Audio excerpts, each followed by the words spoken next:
Bunguno zile makeka. Yaani au isangu alifika kwa baba makula kuna mwana. Okay. Msange daddy. Okay, I'm going to msange. That's konana. Oh, yes.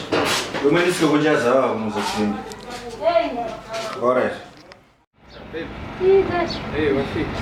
Nafika. Kila ninaofikia mimi nataka niweka kwa phone hapo na sasa nataka kuja keshika stop hapo hivi hapo sio. Ya inaileta nyumba na hospitali mama, na peleka hapo sasa. Ina unataka nifike kuna mwana soka pata ya mwana ndasi. Wapo. Shindana hapa. Kaita na wafiki. Somo la raundi. Na raida kusema mtirani ndio kuna shida hapo. Nunganga na urota mama pia. Kwa get. How are you?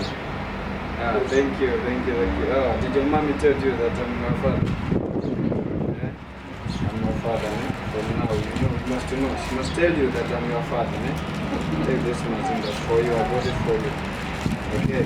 You have to take this one for tomorrow's school. Of course you're in holiday, but I hope anytime you open it. Enjoy, yeah? Suma nguni ama suma swaka. Muri tulipo na mama soka shangwe kwiza hapo muombe kusangana baba. Isso hii mwene nasoma nyazo ndio basi. Serikali tukanga kutenga gani? Tenga kutakumoa mbona sana napo. Oh. Akaga tukumanya ngaru tujeta hapa soka ndisi. Oh. Okay, hapo.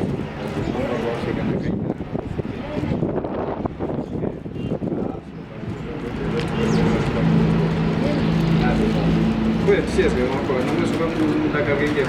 Taonga. Tuone shaka. Ya, pala ni kumvendele. Pigege. Sharp ne? See you eh? Sharp.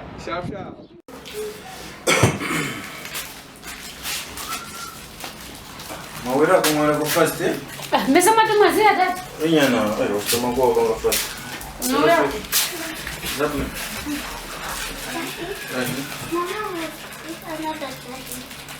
Gave me money and Zimba and it's nice and they were hugging and kissing.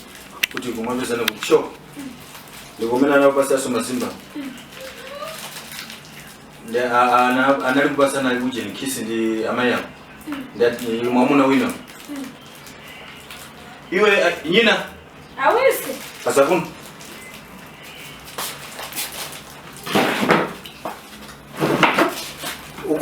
Mungu. Mesana wewe kutunza shop. So shop ko Mungu anaje. Mesana bwana fefe. So mwana boko yoda ku shop ko Mungu. Mwana mwana wina bozari wana rawi watimba nzenge wakawinde. Deye mwakumba mjirenge mkangano mnyumba na bozari na mwana wi. Mwana wanga teta ndugu zangu bako. So mwa gomeza mwana ndena wi. Fefe kumanya kale ndeni kutokumba shakurga hapo mvasindalama. Hapo ndeni bozari kai. Nipa ndenga pangaga nina wana mseo vukorana ko ndena mumugomeze voyo ya mwana. Mwana wati pasulenge waka uide mumkangana mnyumba. Namtu nipa ndenga pangaga nina manya kuseru kurongora ko kutizerzane mtu mwana mnde mzeru. Fefu ngo kutimbaniza by force. Okay, aina napuriga panga uje ngani pigie ku majiko ya uje ya utumikeza kwa mkubana na so tumeka. Nyamata wa makomende bashoni.